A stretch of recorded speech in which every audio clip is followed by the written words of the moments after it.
Magandang araw! Ako po si Isis Cancio galing sa History Channel at ngayon po ipapakita po namin sa inyo ang buhay ni Francisco Balagtas. Ala-ala sa kanya.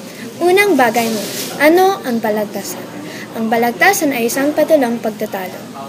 Iniimbento ito sa panahon ng mga Amerikano para sa mga tradisyonal na pagtatalo kaya sa duplo o karagatan.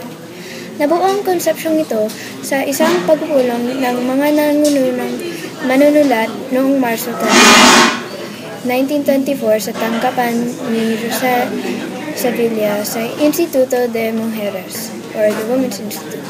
Tondo, Manila, ito ay naganap bilang paghahanda sa pagdiriwang ng kaarawan ni Francisco Balagtas sa darating na Abril 2.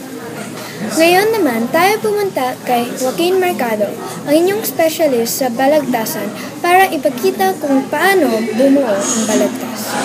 Magandang araw. Ako ay si Joaquin Mercado at ngayon ay ituturo ko kung paano gumawa ng balagtasan.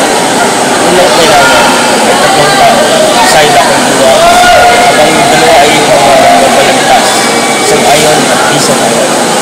Kailangan rin nito ng pook kung saan nagbaganap ang balagtasan. Ito rin ay may pagbubukas, pagtubay, pagtanggap, tindig, at pagpipili. Yung judges ay mamimili kung sino ay panalo, pero minsan yung mga nanonood, yung pumipili, ay mahalaga sila sa balagtasan. Ganoon naman ay si Frank Roldan, isa sa mga nag-aaral tungkol sa balagtasan, para ipakita sa inyo anong katangian ay ang kailangan para sumikap at manalo sa balagtasan.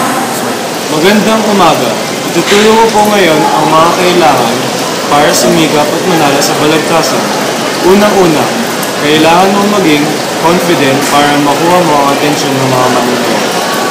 Mahalaga rin ito kasi pinapakita mo sa mga judges na sincere ka sa sinasabi mo. Pangalawa, kailangan mo maging persuasive para manalo ka. Bakit? Kasi pag hindi ka persuasive, walang tao ay maniniwala sa iyo. Pangatlo, kailangan mo parati kumontra sa sinasabi ng kalaban. Pero kailangan mo rin mag-ingat sa mga salita para maintindihan ka ng mga judges at mga manonood.